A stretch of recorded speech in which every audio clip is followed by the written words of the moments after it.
Every Saturday is Cat Day on Echoplex Media, and not only are we posting fucking cats, we invite all content creators to join our open panel. Visit echoplexmedia.com/panel to learn how to join. Every third Saturday is Operation Catterday, where we cover this week and last year and play the best clips from the cast of conspiracy characters that Now Space has learned to loathe. The show starts at 8 p.m. Pacific at twitch.tv/echoplexmedia. Find our full schedule at echoplexmedia.com. When they actually spend their time listening to this show, what does it mean? It means we're winning. I'm white, and I've got everything I need. No one clutches their purses when they're in a room alone with me. And I can drive for any neighborhood I please at any hour, and the police don't do a thing. So if I see a penny on the ground, I leave it alone and fucking flip it. I'm a straight white male in America. I got everything I need. I'm a guy getting paid more than a girl with a degree. And I can walk down the streets after dark, no one wants to rape me. And I can get a girl pregnant and just as easily flee. Just like my straight white male dad did to me. So if I see a penny on the ground, I leave it alone and fucking flip it. I'm a straight white male in America. I've got all the luck I need. I've got a pile of broken mirrors and I'm walking under ladders and I'm spilling tons of salt, but to me that doesn't matter, cause my skin and my gender and my orientation are the best things to have if you live in this nation. I recommend it highly.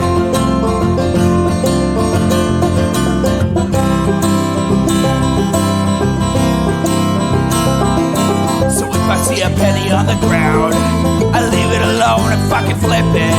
I'm a straight white male in America. I've got all the luck I need. Shit's gonna work out for me, cause I'm a straight white male in America. I've got all the luck I need. Hey everybody, welcome to the Intellectual Dollar Tree. We do the show live every Wednesday, 7 p.m. Pacific. Right here at twitch.tv/echoplexmedia. If you're listening for the first time on the podcast, we're sorry, but also follow the podcast on the podcatcher you're checking us out on, or if you prefer a different one. And I don't know, text it to your friend. I'm Producer Dave, and you can find me actually on port87.social. And just at Dave over there, so pretty easy to find. And I am HK Perrin. You can find me also on port87.social, which is a Mastodon instance. So if you have Mastodon, just type into the search browser at hperrin at port87.social. And we don't usually talk about this, but good on Justin for sending all of his viewers our way. We just got a raid here on Twitch. 24 goats. Good way to start the show off. Yeah, I guess that's it. You can support us at echoplexmedia.com. Just click that support tab, and maybe you should just wait till the end of the podcast to decide if that's something you'd want to do. You know, you can make your own decisions, I suppose. So what we have this week is usually there's no one to root for on the Intellectual Dollar Tree, but a friend of the show, Chris Kavanaugh, actually spoke with Konstantin Kissin from Triggernometry.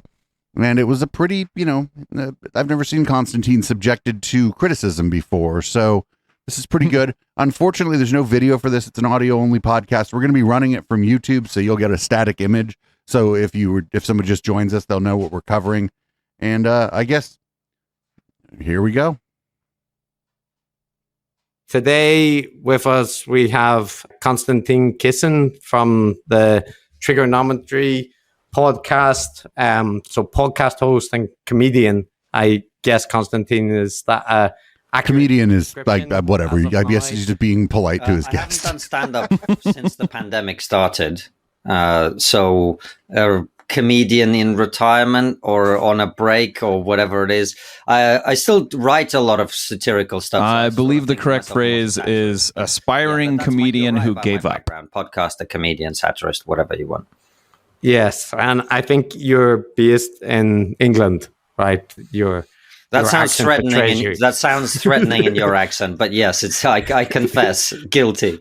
Oh, comedian. I lived in London for, I guess, about 10 years, so I'm familiar with that. That sounds threatening in your accent, but not is that there now. So is that okay? Konstantin kindly agreed to come on because I think we talked a while back about potentially having a discussion about like areas that we might agree or disagree on. And then I listened to your recent appearance on Joe Rogan, and some of the same issues that I thought would be useful to discuss came up, and you kindly agreed to.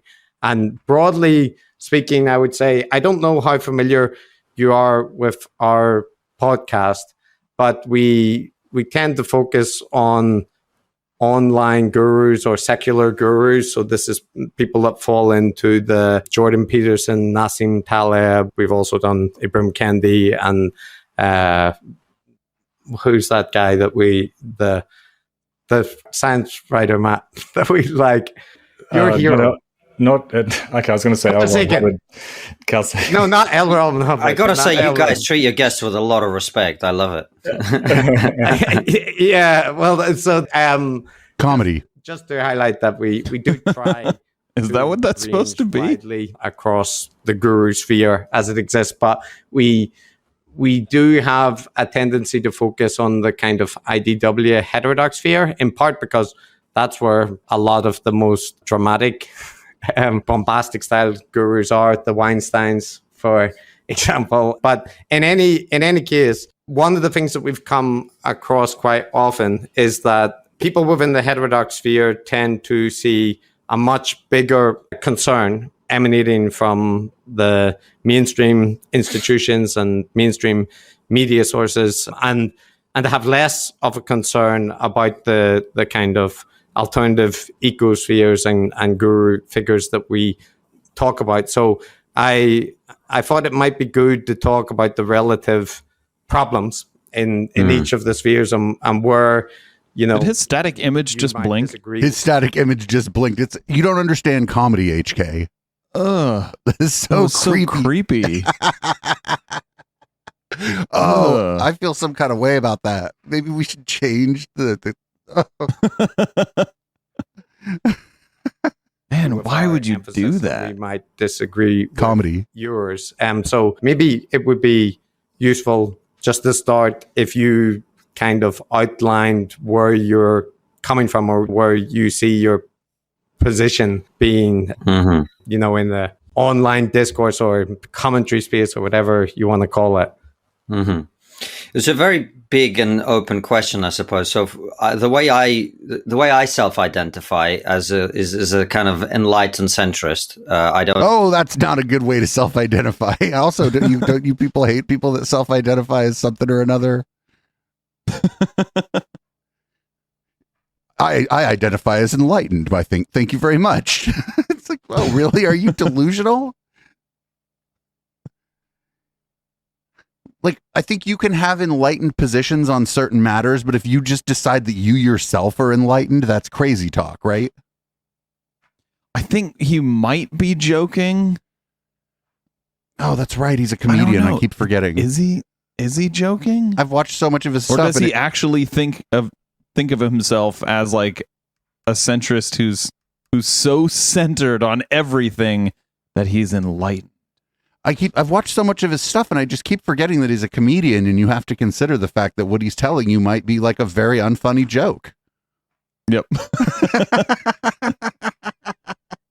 I'm not interested in partisanship or party politics at all. In fact, I don't think he was joking. Party political, it boggles my mind. It's like how you could wed yourself permanently to one side of the political spectrum in hugely varying circumstances. I find strange that people are willing to do that. But is that what it's like to be like partisans? Because we're generally partisans, right? You probably voted party line Democrat, right? Yep. And But it doesn't mean I'm like wedded to the some specific group in every circumstance. It's just like when I get my ballot, I'm like, damage report. Like, who is the least crazy? What is the least crazy thing I could do with each of these fucking things that are being proposed to me? And like, you know, I'll usually vote straight Democrat for people, but for like the propositions, I don't necessarily vote straight Democrat. Like, I've gone against the Democrats on something that they supported that I opposed, or something they opposed that I supported. Sure. But yeah, but basically when you get your ballot, it's like damage report. I don't think anyone is like that much of a partisan. Like, even like the chairman of the DNC is probably not that much of a partisan. Maybe they are, because that's their job, but that's like different than their individual views too, right? You can separate out what they do for work than like how they actually view the world. They sometimes there couldn't be a way in which, if you were the chair of the Democratic Party, that sometimes you didn't toe a line you didn't fully believe in, because it's your job. But that's different. Yeah, it's interesting. Like the way that the way that enlightened centrists describe people who are typically conservative or liberal is just absurd. Yep. But yeah, he wasn't joking. He like literally thinks that he's like devoid of bias, left or right. Yeah. By the way, if this thing blinks while we're paused, I'm fucking leaving. And the direction they've taken, I hope that hasn't prevented me from being an equally fierce critic of where the old media is going wrong, and the war in Ukraine and the way some of the supposedly heterodox people are covering that is something I've been calling out from the moment that it started, because that is an issue I understand pretty well, being half Russian, half Ukrainian, having grown up in both countries, etc. So when I see people going off the deep end on that issue, I haven't been shy about calling that out. But yes, that's I guess that's like a thing that they don't even really we've never seen them talk about that on Triggernometry. Like this, the war in Ukraine is like fairly new, considering how long his podcast has been around, and for him to jump to that one, it's telling, because most of his content is culture war shit. Yep. So that anti-wokeness. Yeah, that's like almost all of his content, and so it's just really telling that he wants to kind of immediately jump to the one thing where he sort of disagrees with the heterodox people. I see myself as being somewhere in the center, looking at both extremes and going, "You're both crazy." Yes, that's what centrism is. It's where you fucking, on the ideological playing field, you pick a spot where you're like, I stand here, and you're like, okay, let's get an ivory tower delivered. And so a fucking helicopter comes in, drops a fucking ivory tower, and then you climb up on it, and you look down, and you go, look at all these idiots. God, imagine like doing that. Like, it's crazy town. And also, being a centrist in one culture is not the same as being a centrist in world politics. And I also I'm willing to believe someone who tells me they're a moderate, because they're going to tell me that they're a conservative, right? But I'm moderate. I'm not like real, I'm a conservative, but I'm moderate. I don't get into this culture war shit. I actually tend to agree with the liberals on culture war ideas, and I want to leave people alone. I believe that person. Yeah. I don't believe somebody who, like, without any sense of the irony or the stupidity of what they're telling me, tells me that they're an enlightened centrist. In terms of the mainstream and the alt media, I mentioned, some of the areas where I think the alt media can go wrong. I do think you have to be careful when you're comparing institutions or systems of communicating information. I'm going to sound very woke here, but it's kind of like stupidity plus power. Like, if a guy on a YouTube channel with 30 followers is saying something really stupid, I'm less concerned about that than I am about a mainstream publication saying something equally stupid, because the reach... I mean, us too, we push that to like 11:30 or midnight here on the Intellectual Dollar Tree. Bigger. And so I do think the mainstream media, which for the moment still has a much bigger reach and therefore more influence, should be subject to more scrutiny. But apart from that, I don't know if that gives you enough to start sticking pins in me. Yeah. So I know, for example, that you had run-ins with James Lindsay over Ukraine before his ignoble exit from Twitter discourse, and I think in general you have been in the trenches over the Ukraine conflict. Even actually on the Rogan appearance, I noted that he was more skeptical about the validity of sending arms to support Ukraine or American involvement, and you push back a little, which I think is to your credit. But so I guess from what you said, the value of like being able to criticize people on both sides of the political spectrum, and including people that might agree with you, is something that you would. You don't have to be a centrist to be able to criticize people on both sides. Right. We make fun of dumb liberals all the time here. Yeah. Like Sam Harris is that what this is about? Sam Harris claims to be a liberal, and we make fun. We make so much fun of him that we have almost a whole soundboard of him. Like, does maybe the enlightened centrist folk believe that they can't criticize anyone unless they, I don't know. A lot of them at least lean somewhere. So I don't. The enlightened centrist thing, I can't believe he unironically called himself that. That's like a joke.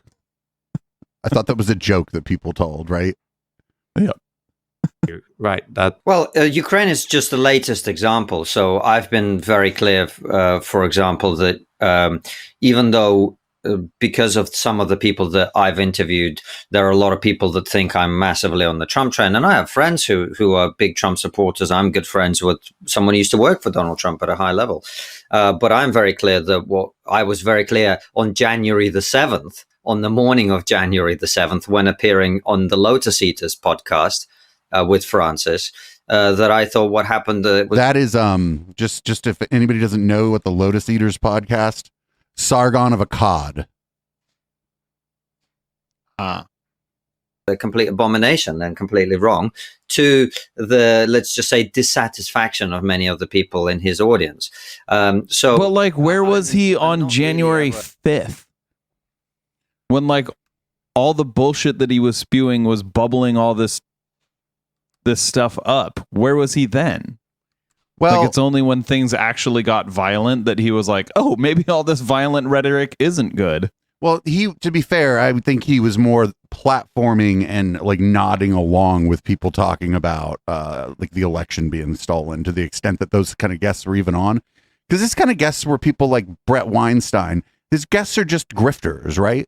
They're not like didn't have like Steve Bannon on or Alex Jones or anybody who was really pushing. Like, he doesn't have like a lot of Republican partisans on his show. He has people, definitely has more like the kinds of people we cover on this show or his guest list. Okay. And so he didn't, I don't know if he was pushing that lie. Plus he's not even an American. So there's like maybe not even an incentive for him to do that because he's in Great Britain. He's talking about like, I'm not fully on the Trump train, and his example is like, on January 7th, I got off the Trump train. It's like, well, really? I don't think that's what he said, but I don't think that we had ever seen clips of him advocating for Donald Trump, but I don't remember seeing him criticize either. But to me, that's neither here nor there because he lives in London and so he doesn't vote in the United States, right? So like, if he just didn't say anything about it, then that would be perfectly fine. I don't have a problem with that. Yeah. Hesitant to criticize either side when they're doing something wrong. I just see that the threat from I don't like the word woke anymore because it was co-opted and now it's been re-co-opted, and but the threat from the progressive left, particularly in the reaction it will trigger from the right, is to me a far bigger concern. Wait a minute. So he's saying that the problem with the progressive left is actually the fact that it will trigger a violent reaction from the right? That sounds like more of a problem with the right to me. Yeah, it's like if if like the progressive left is like advocating for policy and more tolerance and, you know, inclusion for trans people, which is sort of the hot button issue in the culture war still, and that's going to trigger a violent reaction from a bunch of crazy people. The problem was with a bunch of crazy people. Yeah, that seems pretty fucking clear cut to me. Like, it's like the why are you hitting yourself of political arguments that he just made.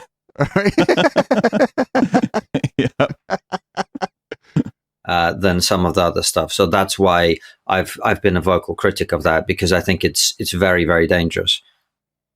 Yeah, so I guess one of the points that I would raise is that whenever I listen, and we listen to a lot of content where people are being critical about the, you know, institutions or the kind of social justice left or progressive left or however you want to frame it. And one thing that often seems to go unmentioned in those conversations is, first of all, that there is a very large receptive audience for critiques of those mainstream positions and of social progressivism on the right.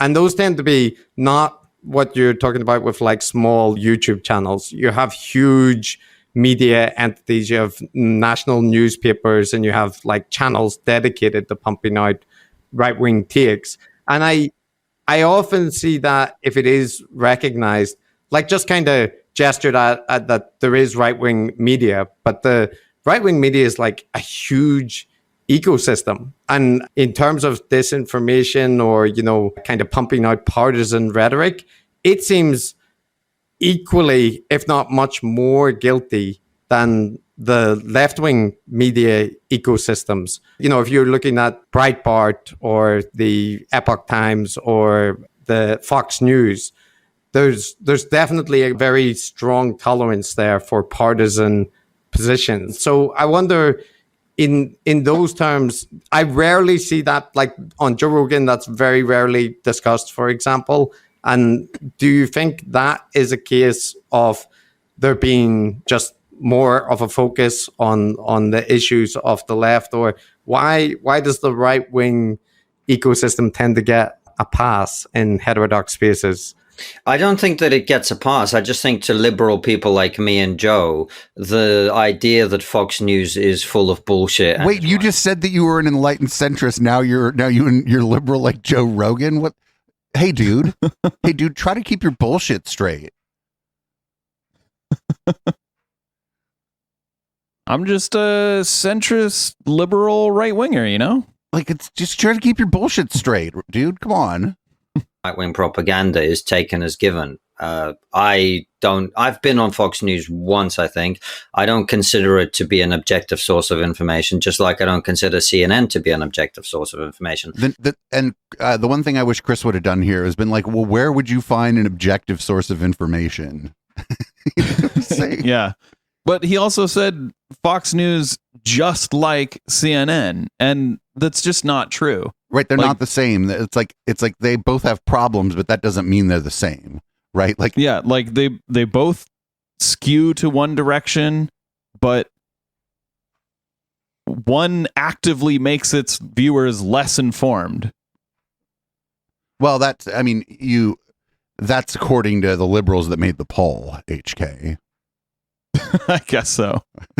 However, when you talk about the ecosystems being equal, I wouldn't agree with that. I mean, I went on Twitter this morning and I saw a tweet from Joe Biden talking about how he was basically criticizing the right. But what he was saying is we have a situation where people either, if there's an election, either they win or they believe that the election was stolen. And this is treated as a perfectly reasonable thing for Joe Biden to say. But he's a politician. He's going to say he's a partisan politician. He's going to come out and say partisan things to like try to influence people to like his party. That's like a part of his job as the president. Even if what he said is totally like partisan and hyped up to 11, which I don't think what he said is like actually that even super controversial after what we saw on January 6th, which he himself said was horrifying. Yeah. But like, there are candidates who are saying literally that, and too. And they were mentioning the media system. I'm sorry, is Joe Biden a fucking media outlet? He's the president of the United States. He's going to go out. He has a big megaphone, but he is not a media outlet. And he's going to go out and say politically charged things because he's a fucking politician. Like what? Yeah. Like that's his job. Like what a dumb thing to say. Even though it's very clear that the mainstream media spent 4 years after the election of Donald Trump in 2016 lying endlessly about his election, the reasons for his election, claiming it was Russia collusion, Russia interference, Russia, to the point where at the time even I believed it. And one of my reasons for being so disenchanted with the mainstream is how much they've been lying. Well, the government said that there was Russian interference in the election. Right. They just like the end of the report, the end of the Mueller report basically said, we just can't bring charges. They basically said Congress has to do this because we can't really charge a sitting president with things because that's been the way that it's been done. That was for obstruction of justice. But for collusion, they said, yes, there was Russian interference with the election, but we have no proof that Donald Trump colluded in that interference.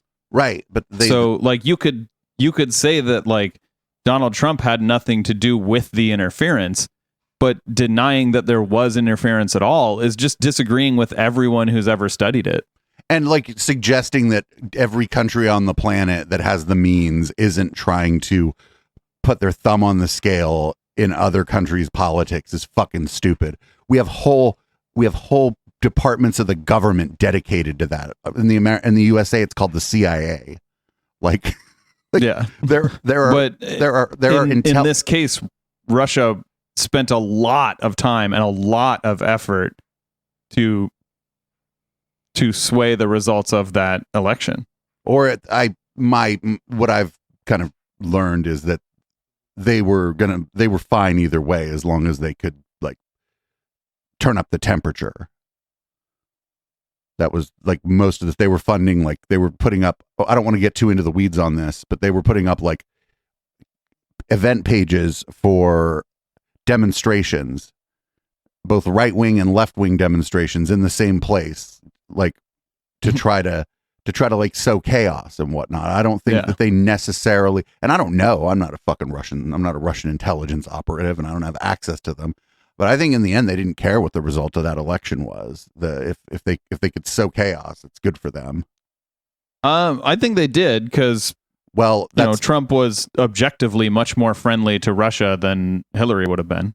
But like denying that any interference from Russia took place at all is just denying reality. So I don't know why he's saying like, the fact that media outlets were reporting on reality makes them untrustworthy. Like, I just disagree. That doesn't make them untrustworthy. Maybe all he caught was Rachel Maddow, who I think did a horrible job during all of that. Ramping everything, like speculating, saying things that weren't true on her show. Maybe he's talking about that stuff, but like that wasn't the majority of the media. And there was also like the Fox News is legacy media, and they were basically saying that nothing happened. Yeah. So it wasn't the whole media. It was just like you were saying, fact-based media. They were most of the time they were just reporting on what was being discovered. I don't know. I stayed away from all that stuff because there were so many things that were unknowable that I didn't want to end up saying a bunch of dumb shit about some stuff I don't know about. I stayed out of it. Joe Biden can go out and say that, and no one is going to flag up his tweet for misinformation in the way that they would do with someone on the right if they tweeted something like this. So I think the idea that there's an equal and opposite echo chamber is untrue. I think the number of outlets and how seriously they're taken by the ordinary person is completely different.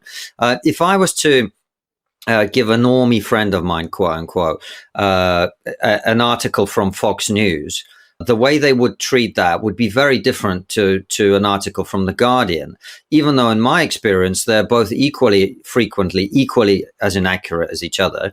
And in some cases, The Guardian is more inaccurate and the bullshit that they're peddling is worse.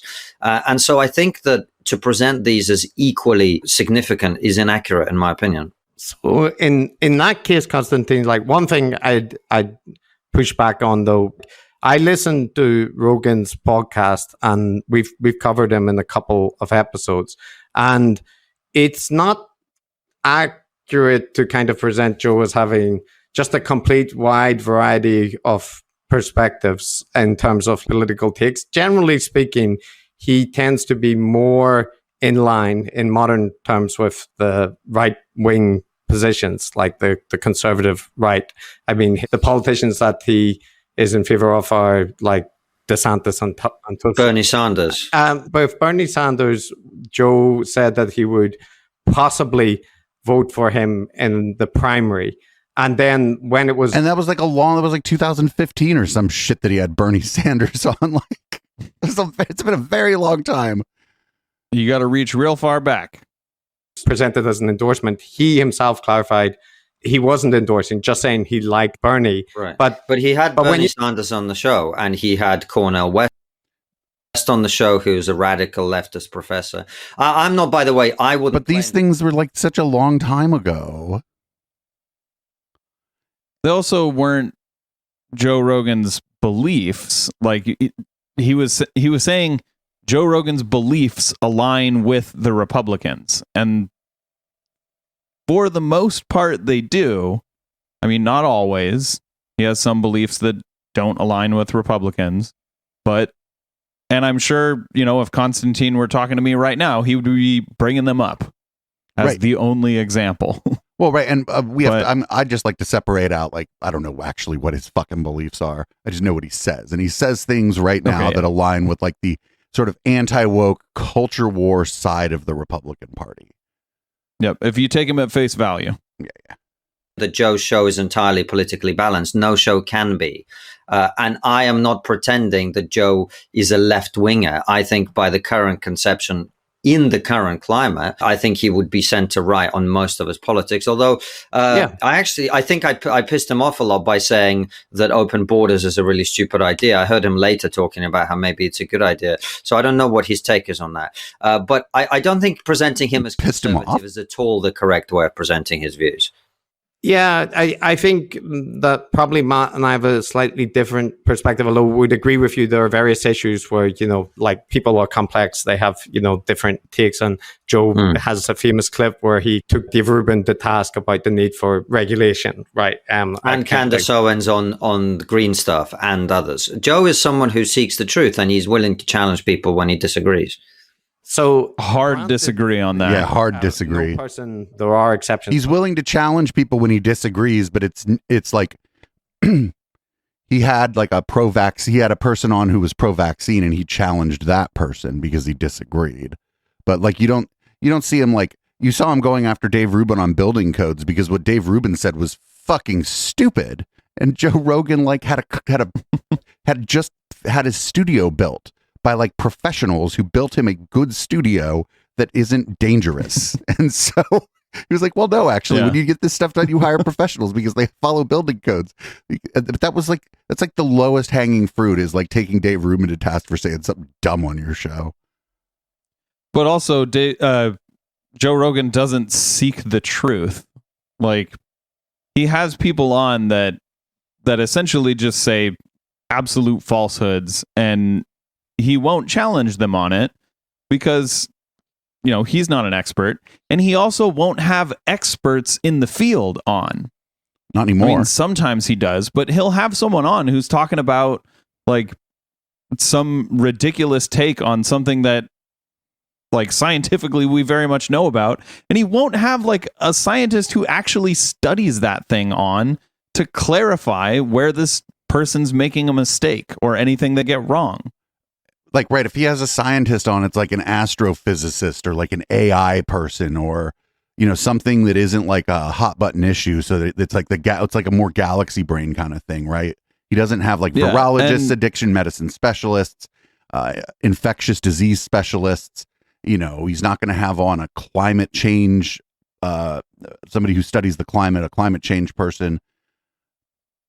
It's going to be like, it's going to be like somebody who found a black hole somewhere. And sure, that's fucking rad, right? But it doesn't balance. He doesn't have any black hole truthers on his show. And what I mean to say is, like, when he has a scientist on, it's just him talking to the scientist. But when he has someone on who's like some denier, who's denying some scientific fact, like a vaccine denier or something, he won't have a vaccine scientist on there to be like, well, here's why this person is wrong. This study proves this person wrong. This is why we know that they're wrong. And, here's a video of a microscope showing that they're wrong. But like not an outright polemicist, but I think if you take a look at Joe's content over time, and especially during the COVID period, it's heavily leans towards the right-wing narrative, and not lightly so, because we covered his episodes with Robert McCulloch and Peter McCulloch and Robert Malone, and the level of kind of endorsement of conspiracism around COVID, it wasn't a light asking questions. It was not too far from Majid Nawaz, and those figures were introducing that the pandemic had been planned by the authorities, that the amount of deaths were being covered up, that people with bullet wounds to the head were being counted so doctors could profit, that no doctors were interested in curing the disease, and so on. And these were quite extreme positions. And then Joe made it clear on that he saw it as his duty to kind of promote these people that were being silenced. And that to me is not taking, I'm just going to see both sides and ask, because when Joe had on figures that were pro-vaccine, and there was much less of them, but when he did have them on, it was a grilling of, taking them to task. And that is not what happened with the people who were anti-vaccine. So I know that's a specific example, but I think that Joe and other figures in the heterodox spheres have a tendency to retreat to, we're just asking questions and having a debate, when the reality is more advancing a specific narrative. And often that narrative is on the right. And I actually think it's perfectly fine for that to be the case, but just it feels like it should be acknowledged more than it is. So I agree with you on a lot of what you said, and I disagree on some of what you said. So what I agree with you is, I do think when we had the peak of lockdown and vaccine enforcement and talk about mandates and all of this stuff, I do think during that period, the people that Joe had on and the way that he talked to them, you accurately describe, in that he was more to one side than the other, and the way that guests from one side were treated was different to the guests from the other side. Where I don't agree with you is, first of all, I don't see those issues as being right versus left at all. There were plenty of people on the left who were leaning more in the direction of people like Robert Malone and people. Gross, it blinked again. Many apolitical people too. I missed it that time. So I wouldn't see that issue as right and left, even though I agree with the premise of what you say. And I said at the time, but if you're going to put up animations, put up animations. But if you're going to put a static image, don't fucking animate it. Add them on, and I'll tell you why. I don't know. I didn't discuss this with you. Maybe he was just actually sitting there for this. And he only just blinks once every 5 minutes. Maybe he's one of the lizard people. So I don't know why he made the choices that he made. But from my perspective, the biggest issue that was happening at the time was the idea that government must censor people for having these discussions. That we must prevent people. No, they were getting kicked off of social media, dude. The government wasn't coming and fucking throwing anybody in jail. Yes, as I recall, the only time the government stepped in was when Alex Jones started defaming people. To be fair, that's they filed the charges against him. That's a civil suit. The government is only there to adjudicate. Yeah, fair enough. from having these conversations. And to me, that's a very dangerous idea. I don't agree with this at all. And I was relieved that the most powerful podcaster in the world was forcing the government to essentially take note of the fact that they don't have that option if that is what they're trying to pursue.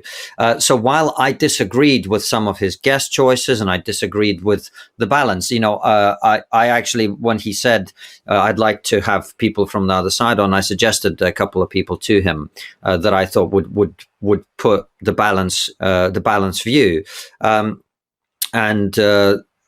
But also, like, things don't have to be a balance. Like, if you have one person on that's saying, like, yeah, the Holocaust, it was real bad, like, just exceptionally bad, and we should never do one of those again, then you shouldn't be like, maybe I should have a pro-Holocaust voice on my show. It's like, no, you don't fucking need one. There are some things that it's just fine to not have a balance on. What you're talking about is balance in place of objectivity. Yes. Just because you've presented both sides of an argument doesn't mean that you've even if you give completely equal time, excuse me, that doesn't mean that you're being objective. Because if the argument is like, what shape is the Earth? Well, the objective thing to do is to not have people on to debate that.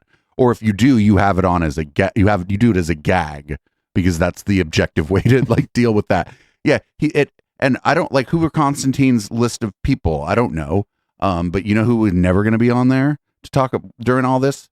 He would have never had Stephen Novella, Bob Novella, David Gorski, fucking any of those people like who do or are in the fucking trenches on the other side.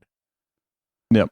Because that's like who needed, like, if there was going to be the counterpoint on there, it needed to not only be like somebody who is a medical doctor or a virologist, but somebody who understands conspiracism and how these tropes work.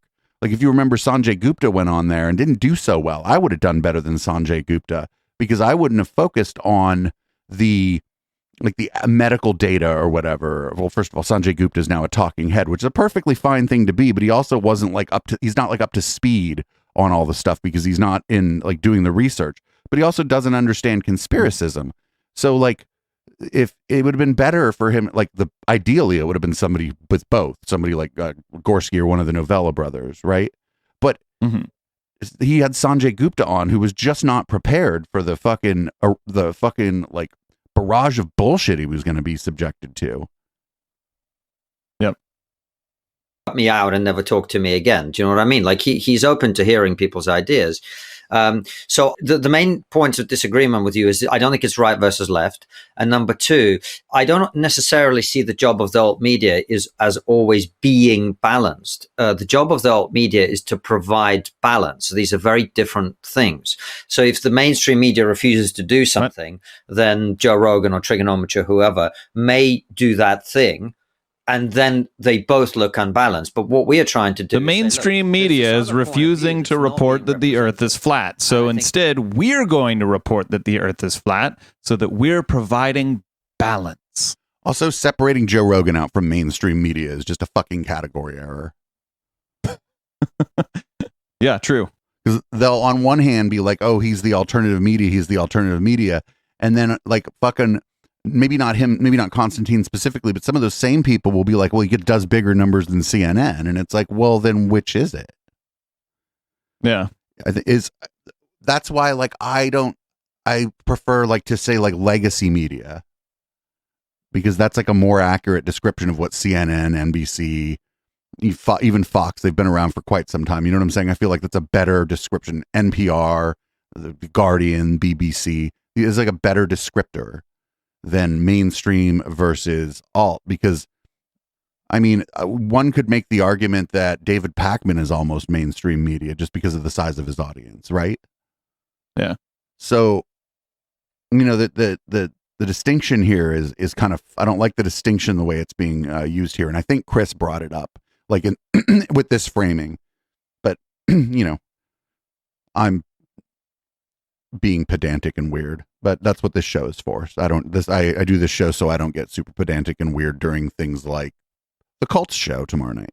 I think it's important. And in the case of the pandemic, my big issue was we mustn't force people to take a vaccine, and we mustn't censor people who have even wacky, crazy ideas about the COVID, the pandemic, or whatever. Because at the end of the day, if we want but the thing is, like, not platforming someone isn't the same as fucking censoring them. Like, that's what guys like this, like, absolutely refuse to admit. Like, he fucking knows it. Everyone knows that, like, if I mail CNN a letter saying, hey, let me on your show, I want to talk about X, and they're like, no. They're not fucking censoring me. They're just not platforming me.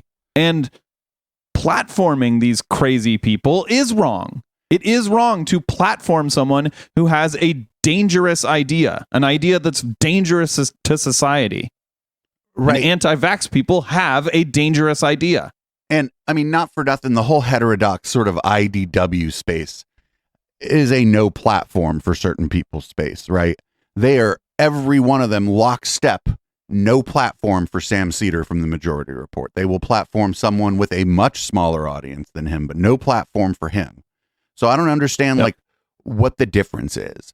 These people, it's a fucking straight, like, and I don't know, like, one or two of them talked to David Pakman. Now there's no platform in that space for David Pakman, because he, you know what I'm saying? So these people, they do the very thing they're talking about. They're just not, you know, they think that Twitter is the government or something, that the government, he keeps coming back to this idea that the government's going to force you to get a vaccine. No, they're not. The government's going to censor you. No, they're not. We have some speech laws, sure. Like, I can't hire a hitman, but that's not really censorship at that point. That's like preventing a murder. So, yes. Right. And also, like, why shouldn't we force people to get the vaccine? I don't want to, I'm not even going to, we're not going down that road because it's not, like, because it's under not certain happening. Circumstances, people should be forced to get the vaccine. Like, students should be forced to get the vaccine if they're going to a public school. This is a hypothetical. And we're not going down that road. All right. We're listening to this content. We're not going to discuss whether or not the government should by force compel people to have a vaccine. To have these conversations openly. And so I was simultaneously not happy that certain people were being promoted and also happy that they were not being censored. I know that's a complex position and it sounds quite difficult, but that's the way that I was coming at it from. So and I think that will happen on a lot of issues. If you look at the people we had on Triggernometry during the pandemic, I think we were a lot more sensible about it. We had one guy on who was Dr. Sucharit Bhakdi, who I think people would consider very problematic. And really, it's not like we were endorsing his point of view. We wanted to hear what he had to say for himself. YouTube then banned that video and gave us a strike for that. Based on the rules, the way they updated them at the time, our interview did break the rules of YouTube, and we therefore didn't appeal it because we felt it was a fair thing for them to take. That's amazing. What you just said is amazing. I never thought I'd hear one of these people say that. Yeah. Down. And after that, our own views on the issue evolved. When we had COVID, we put an episode out talking about how bad it was for both me and Francis, discussing, But this is one of the things I don't like about, like, conservatives is, like, everything's not really a problem until it happens to them or, like, one of their family members. It was like how Dick Cheney was hell of against fucking gay marriage until one of his daughters was gay.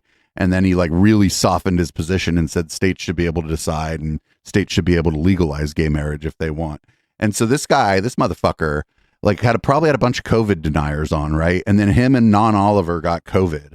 And then all of a sudden they were like, actually, this is really bad because it happened to them.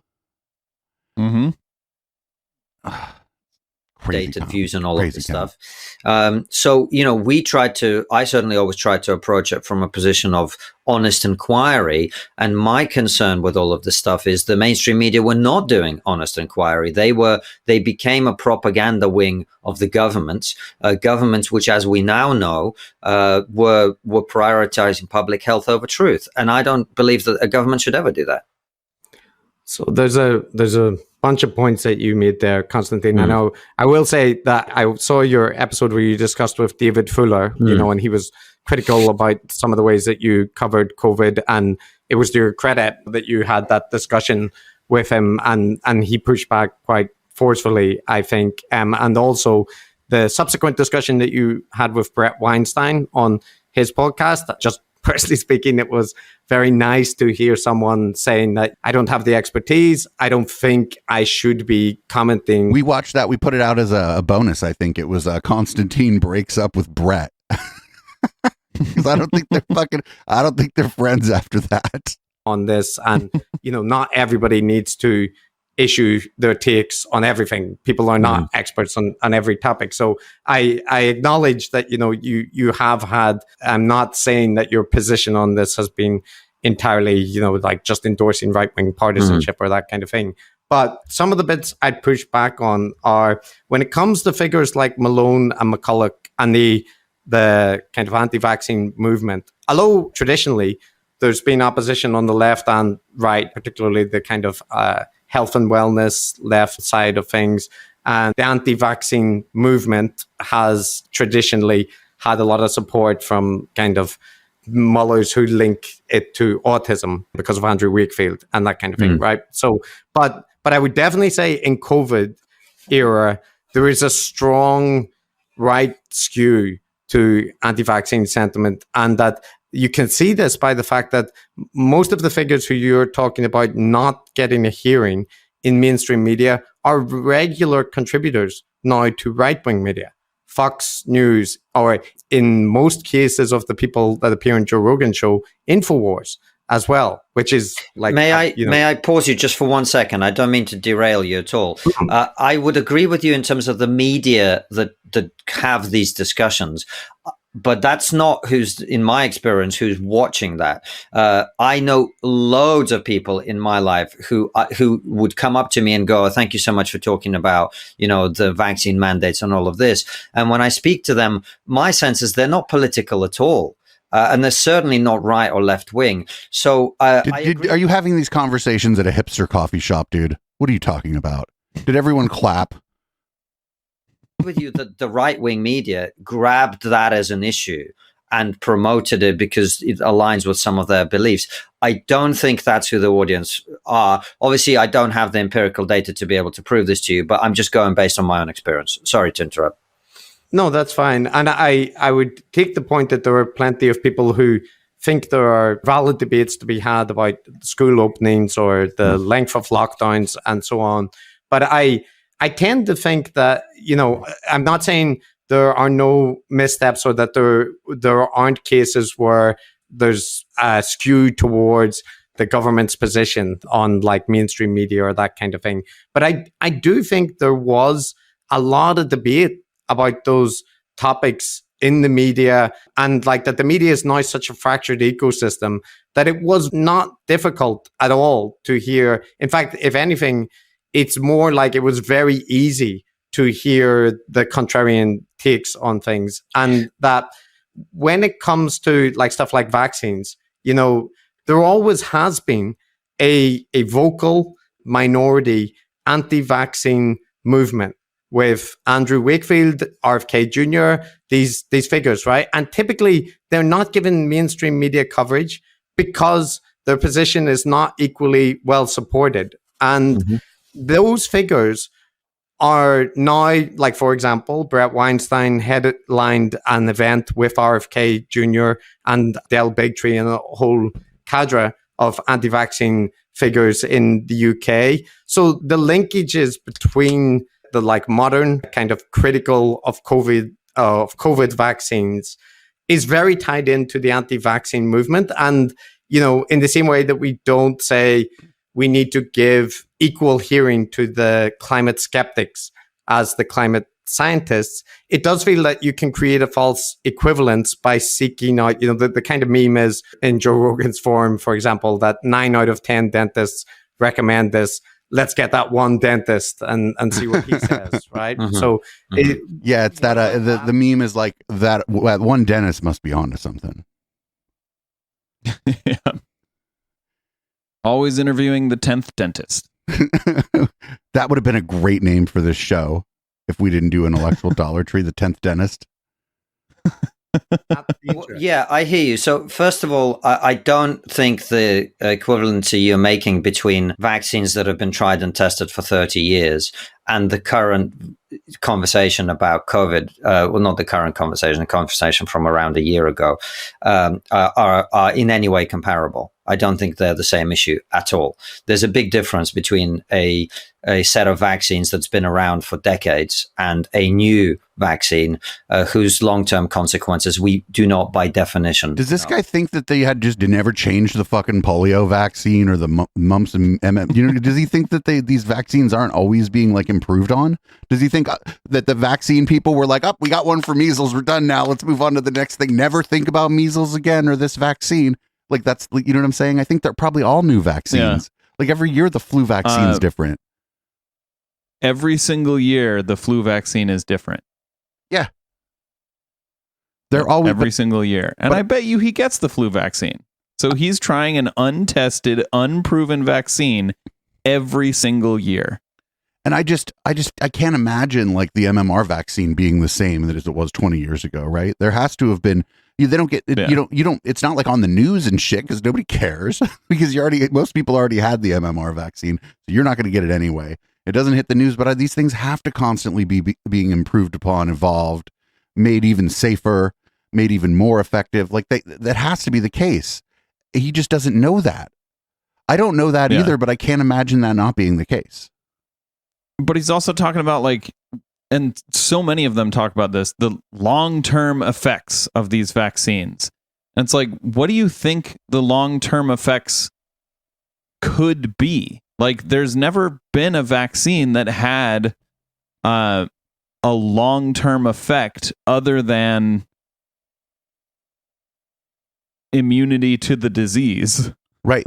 When there have been problems with vaccines, they've been pretty quick, like after they were given, right? When it's been like within a 2-week time frame. Sometimes if you have a reaction, it's like literally right away. Like if you're allergic or whatever. Yeah. Yeah. And any vaccine has a certain number of side effects, and the side effects don't affect everyone. And you could be allergic to the vaccine. The vaccine could trigger some sort of autoimmune disease that you already have. Vaccines aren't without risk, but every vaccine that has been approved has been less of a risk to take the vaccine than it would be to not take the vaccine and risk getting the disease and then risk the consequences of that disease. Do you know what I mean? Right, for sure. But he's like hedging here now, and he's like agreeing again. He's like, oh, I don't agree with the anti-vaxxers, or he said, I'm critical of them. Well, what's he doing right now? He's jacking off about the fucking vaccine. Yep. So that's the first point I'd make. The second point is, I don't think it's true that the contrarian view was represented in the mainstream media at all for the first year or so of the pandemic. I mean, I remember the press conferences Boris Johnson was having where never a single journalist ever questioned him about, have you done some analysis on how many people lockdowns will kill, right? And that is a fundamental input data set that is necessary to make a decision. If you're making a decision between two choices, to go left or to go right, you need to know what are going to be the outcomes of the left one and what are going to be the outcomes of the right one, estimates at least. Otherwise, you cannot make that decision being fully informed. But wait, okay, so this is dumb. Listen, I fuck Boris Johnson, right? But there's a respiratory disease going around. It looks like you just get it from breathing where people are. So what we're going to do is we're going to try to limit everybody's contact with each other for a while. And then he's asking, well, how many people is that going to kill? And I think it's probably 0. It's not 0, but it's very close to 0. Right. I think that like people don't die of the lockdown. They die of like contributing factors exacerbated by the lockdown. Like if someone is depressed and they're fair enough, like forced to remain at home, they might become more suicidal or something. I also just and the media wench has leaned on this the whole time. Nobody was locked down. Correct. Yeah. By lockdown, what he means is, he's not allowed to go into a crowded movie theater. Right. He means the stay-at-home suggestion, I call it. Yeah. Sauce. Yeah. And there are places that actually did fucking lock people down. Right. Right. But those were like China. Yeah. Pretty much only China, I believe. And they per capita, they had a lot less dead people, unless you ask the conspiracy theorists, of course, because the Chinese first invented it, but it's also not real, and you don't need a mask. But the Chinese are like a bunch of them died, and they're not telling you But I just the lockdown is it's just dumb. It's a biological weapon, and it killed millions of Chinese people, but also it's not real. And we should be able to go to the store. I don't agree with you. Well, we should be able to go to the store. I was able to go to the store every day if I wanted. In terms of Brett and all of this stuff, I had to pick up my order outside of a Best Buy once. So chat's disagreeing with us, but I think like New Zealand and Australia just had stricter restrictions, but you could still go to the grocery store, Conversation, and I'm really enjoying it, is you're kind of getting me to defend other people a lot, whereas I'd prefer... If you couldn't go outside, that is a lockdown. All right, I don't want to... The issue I have with the way we're having this conversation, and I'm really enjoying it, is you're kind of getting me to defend other people a lot, whereas I'd prefer that you just attack me and I can speak for myself. But wait, nobody's being attacked. I hate that word. I hate the word being used in this way. I just hate it. Because if you like we're knocking on my door, you're like, I've been attacked, and I'm like, oh, do we need to call the police? You're like, no, actually somebody just said I was wrong.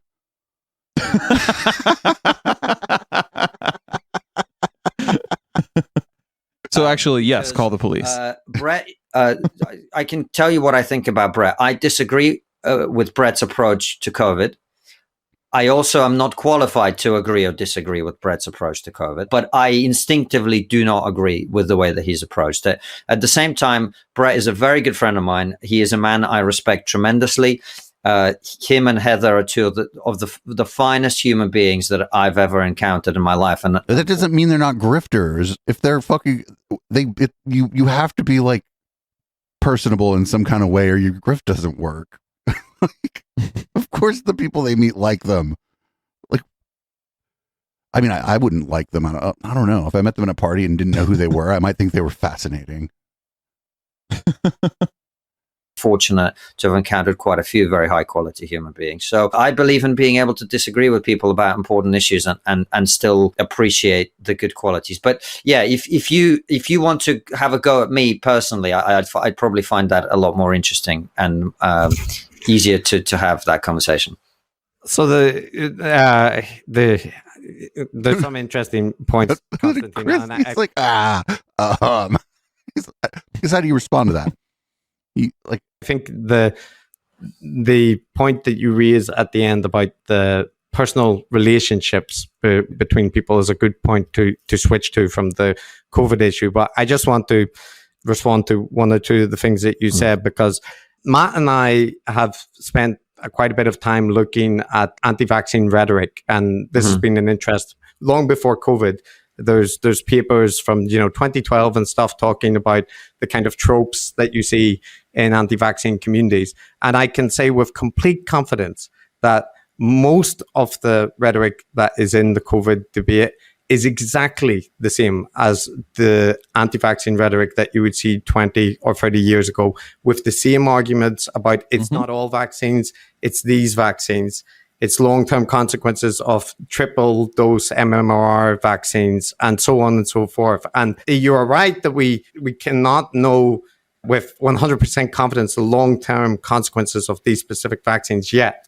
But billions of people are being dosed. And if there was a genuine danger and the technology was very risky, there is debate about those kind of things. Like, the doctors are not villains wanting to mass murder people. So this would be the greatest controversy ever, right? If that in 20 years, hundreds of thousands of people are dying early and so on. So the clinical trials that were conducted were extensive and they're misrepresented by the anti-vaccine people. But I know, I'm not asking you to get into sorry, those that details. isn't, but that is an argument I'm making with all respect. I was talking about lockdown, if you remember. So in terms of the anti-vaccine stuff, I'm not saying I thought Andrew. But he did just make that argument. Right. Yeah. We talked about him making that argument as he was making that argument. But then he moved on to something else. That's because that they all talk for so long that like they wouldn't like talking to me because I would just interrupt them after they said something because then they'd move on to something else. I'd be like, hold on. Can we go back to that other thing you just said? I'd like to, I have a few things I'd like to say about that. They're like in this, they're in this mode because he's always interviewing these people, these kind of galaxy brain type of people. He's like in this mode where he's just fucking talking. And he's like, yeah, maybe he doesn't even hear what he's saying. And by the time he finishes, he has no recollection of it. Because we literally talked about him making that argument like 3 minutes ago in the video. It was like 14 hours ago in Headspace time. Wasn't. And of course, all the people who are anti-vaxxers before are going to be against this particular vaccine. I'm not disputing that at all. What I'm saying is that there were a lot of people like me who were simply saying, is the lockdown the solution to this problem? And is having a second and a third one the solution to this problem? I never got an answer to that. Nobody ever, and I speak to people in government. Because we don't know. I'm sorry, Konstantin. We don't know. I mean, to a certain extent, yes, we do know, and it is a solution to that problem. But, you know, he was asking what's the death toll of the lockdown, and we don't know that, but we assume it's going to be less than 2% of the population, which the death toll of COVID was around 2% of the population at that time. Occasionally. Like 2% of the people who got it. I mean, how many people did you estimate that lockdowns would kill? And if you can't answer that question, is he trying to debate about how many people that like Chris personally thought the lockdowns would kill? Or does he just mean the big they in the sky?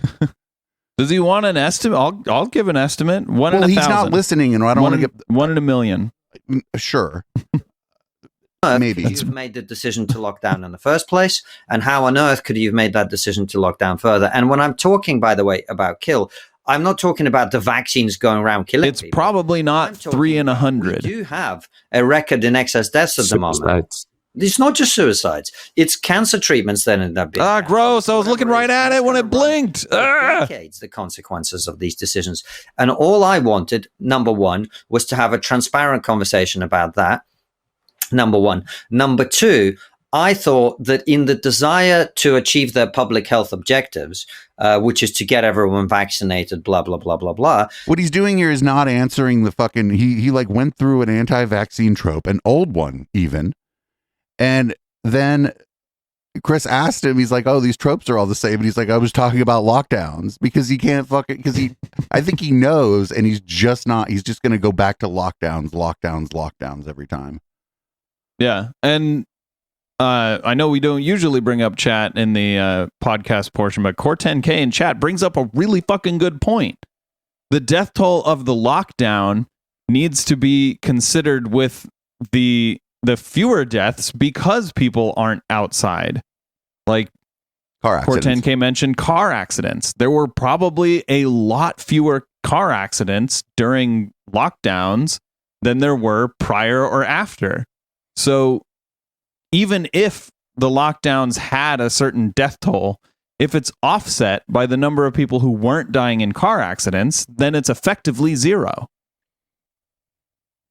The government attempted in this country, I mean, don't even get me started on Canada and Australia and Germany and Austria, but even in Britain, the government went way too far in attempting to deny people their basic civil liberties and their rights. And attempting to force people to take a vaccine against their will. I mean, I made this point on Joe Rogan. What do you mean attempted to force? What does that mean? Government agents were not attempting to force people to take the vaccine against their will. Governments were trying to persuade people to take the vaccine. Maybe he's talking about like the military, where if you didn't take it in the military, they could kick you out. Yeah, but they require a lot of vaccines in the military. You've bought a certain ticket when you join the military, unfortunately. Yep. Does it make any sense to anyone that you've got a health minister like Sajid Javid, who is not a medical expert, forcing doctors to have an injection that they don't want to have? Yes. Does that make any sense? It makes sense to you? It does. Okay, explain to me why that makes sense. Because the public health procedures are not just decided willy-nilly. And, yes. Konstantin, I've heard you in other contexts talk about how people with utopian worldviews about how, the world can be perfected. And if we just get the right political system, that's inaccurate representation of human nature, and it can lead to very bad places, right? Utopian worldviews. So you have to price in constantly when you're dealing with government, if you're dealing with public health, that there will be miscommunication, there will be inefficiencies, there will be like miscommunications, right? Sure. And so when you price that in, and my experience of the pandemic, it does sound very different to yours, because I did see not only in mainstream media, like politicians being questioned about policies, but also in podcasts with virologists who are very strongly pro-vaccine, debates about what public health measures are appropriate and not, and robust discussions about it. And it was presented as if that was never allowed, but I heard it all over the place. And I heard heterodox people endlessly complaining, Joe Rogan complaining every week about it. And the reality is that you weren't forced to get vaccines, right? Unless you were working in health services or education or government. But well, you still weren't forced. You could just quit. Yeah. And I just want to stop here. People have to do shit. People have to do shit they don't want to do at work all the time.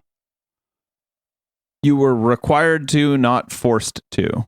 Right. But people do shit that somebody right now is doing some way worse shit than getting a vaccine for some shitty employer right now. Right. Like, yep.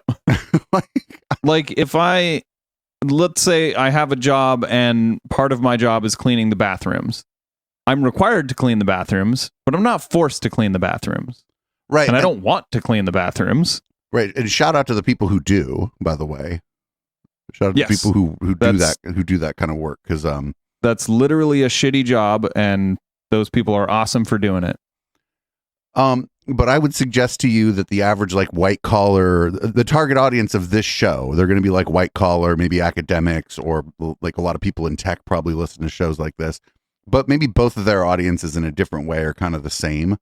But the audience of this show, they would much rather go get the vaccine than have to go clean the bathroom at their office building, or go clean all the bathrooms, right? Mm-hmm. Like, it's just that people don't think about that somebody right now is doing something at a job that would horrify you, and people have to do it all the time. And I think that a lot of the very smart people are so detached from that reality that they don't even consider that when they start thinking about, oh, you've been forced to get the vaccine by your job. And then, and then like some custodian looks over there and goes, the fuck are you talking about? You know what I had to do today? You know what I had to do today? Out of here with your vaccine shit. Okay. Yeah. Right. But the reason for that is to avoid vulnerable populations being impacted. So there is a public health rationale for it, and individual doctors saying, well, I don't want to do that. That is their right to do so. But you can't say that if you have a regulation where, like, if a doctor says, I don't believe that I need to clean my hands in order to stop viruses spreading, and he's medically trained, you don't say, well, he's got reasons for thinking. How many doctors are doing that, though? Well, yeah, but but this is the point. Hold on, wait. Pause this, because this is actually really interesting. There were doctors that refused to do that. Yeah, I forget what I heard. Like, no joke. Back when we were discovering germ theory, there were doctors who refused to wash their hands. And what do you think fucking happened to them? they're not doctors anymore. Oh, Right. well, I mean, they're dead now, but They at eventually the time, they eventually weren't lost doctors anymore. They eventually lost their license. Yeah, there were nurses. Yeah. Though there was all kinds of medical professionals before we understood germ theory, and then there were germ theory deniers, and those people. I don't know how long it took or whatever. There was no Twitter, so I can't go back and look and see what they're arguing about. But I bet there was like weird, like fucking conspiracy debate about that shit too. And those doctors eventually were just quacks. Yep. And this guy's acting like this is some like ridiculous, far-fetched scenario, but that's actually literally happened. Yeah. It wasn't 0.0000001% of doctors saying, I don't want to have this vaccine. It was quite a lot of them. And we were going to lose a lot of medical staff. It actually was a fairly small number. 4.5 months ago, several of the nurses or the midwives rather, who helped to deliver him in private told me that they were not vaccinated and that they were going to leave the National Health Service if they were forced to do it. So I'm not just talking based on just, something I invented in my head. I'm telling you, there were what a weird thing to privately tell someone. Medically qualified who did not want anything to do with this vaccine. Now, but this is a story that we just have to take his word on. Yeah, it's like it's such a strange story too. Like these people pulled me aside and they said, "Sir, this is a very strange thing for me to tell you, but I'm not vaccinated. And I don't want to be forced to be vaccinated. So if they're going to force me to be vaccinated, I'm going to leave." Did or didn't. Why are you telling me this? Different issue. My point to you is maybe they knew who he was. Situation where his channel's not unpopular. Doctors and medical experts. Maybe if they're like anti-vaxxers or whatever, they would probably maybe know about him. Want to have a vaccine. I don't think it makes any sense. That's crazy to think about how skewed his version of reality is. Him thinking like, oh, someone came up to me and said this. And like his view is like, that's just a random person coming up and telling me this. So like that many just random people, out of all people, it's this many people that believe this. It's when really like, no, it's not just random people. It's a very selected group. They all do this. It's a pre-selected group. They all do this. If like Brett and Heather do this too, where they say they talk to someone, right? Mm-hmm.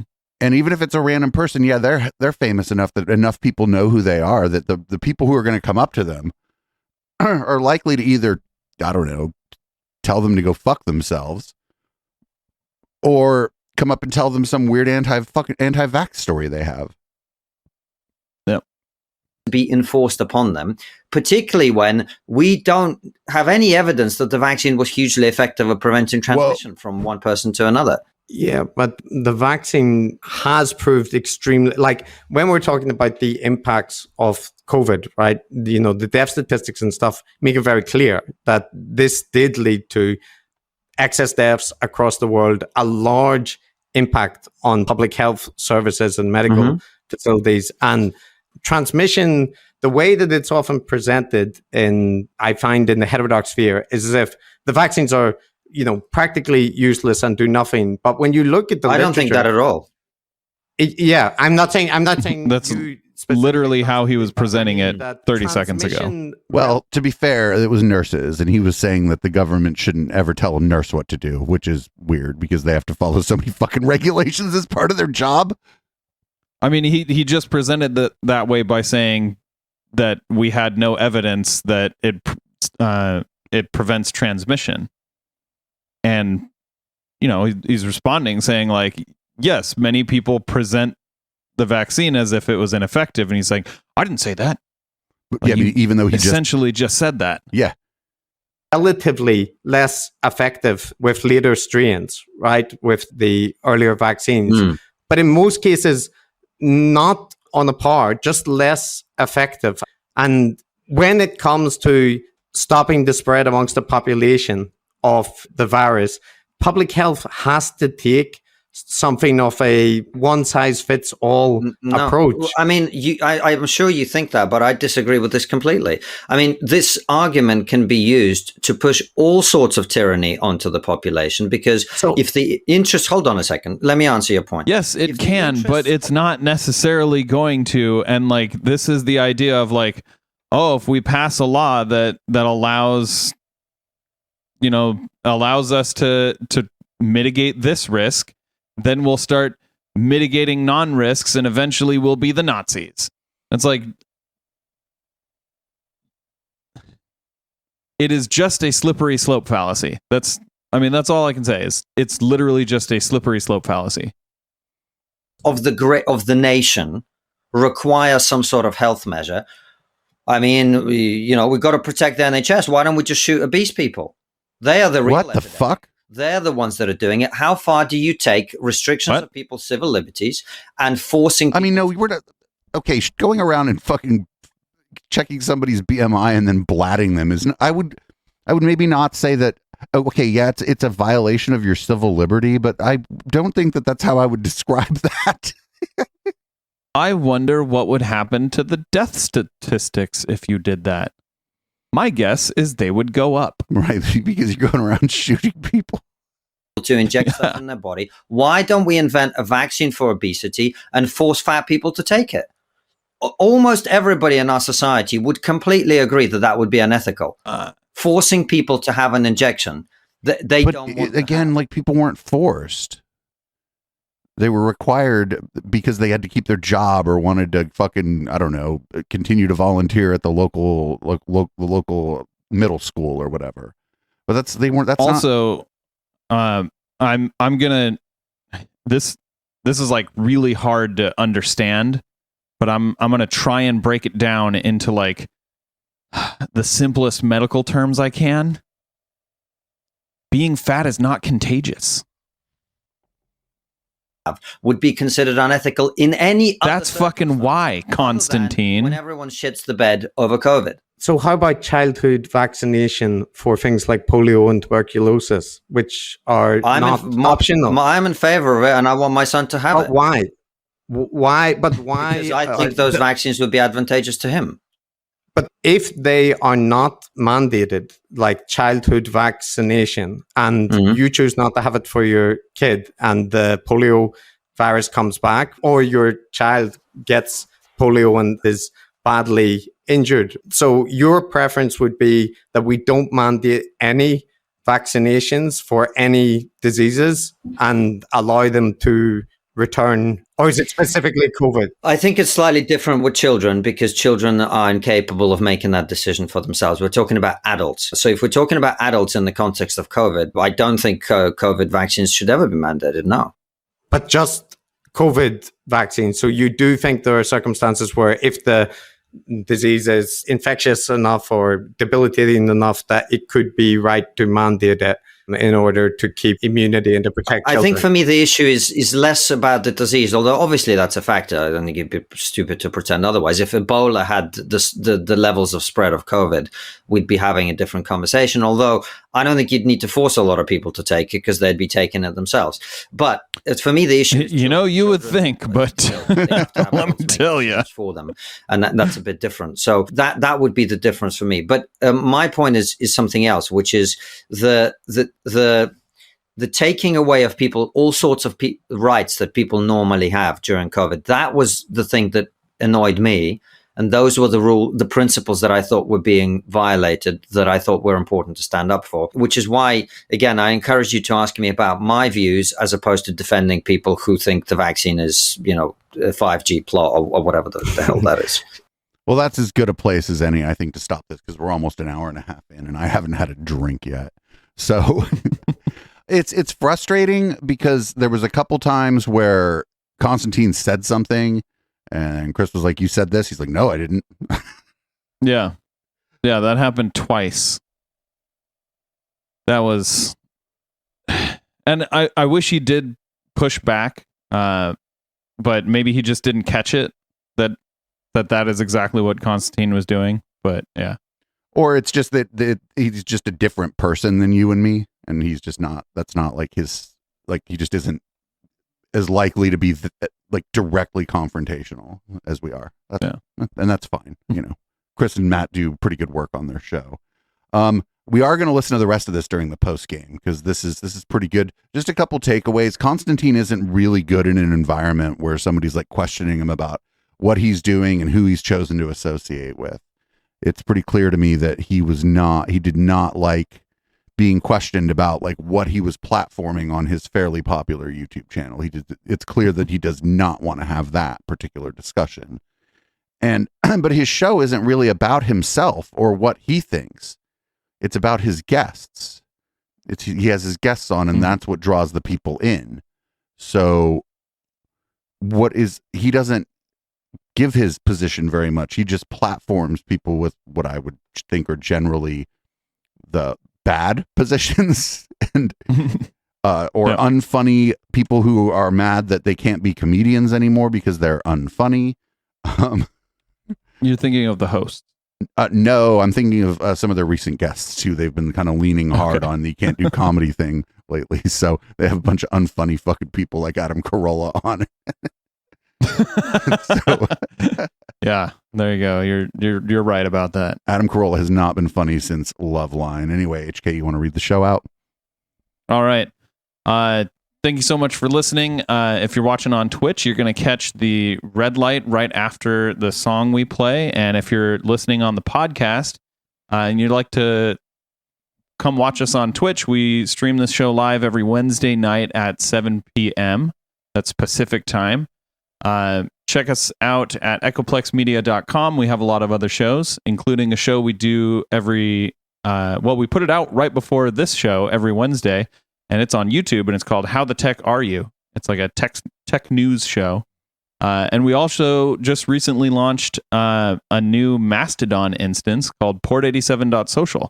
So if you want to go follow us on Mastodon, I'm at HParron, and Dave is at Dave. So check us out there. If you want to donate to us, it's patreon.com/Echoplex. And this is Boomers by Periscope.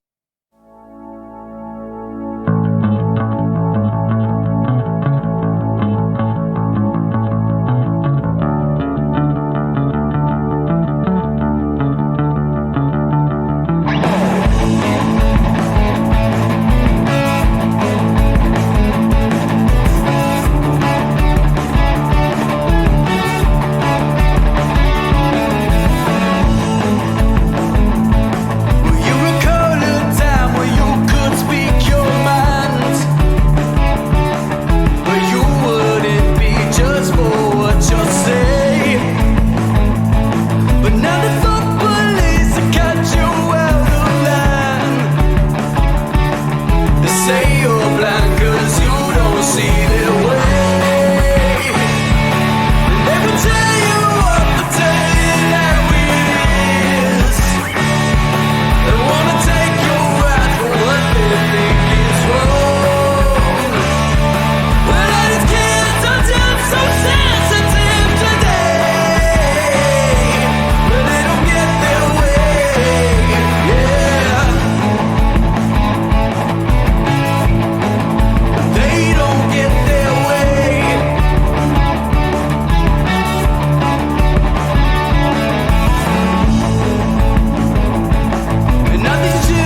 Echoplex has a 24-hour stream?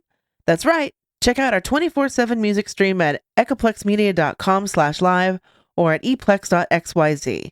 Our huge self-submitted local music library plays the best tunes the Bay Area has to offer, and commercial free, well, except for ours, and even by request. Check out the player on echoplexmedia.com or at eplex.xyz. Bookmark it and enjoy it all day. Echoplex is very supportive of our local music scene, and we hope you enjoy the soundtrack they've so graciously sent in for us to play on our network. If you like who you hear, please go check them out. The names of the artists are displayed on the player at echoplexmedia.com and at eplex.xyz.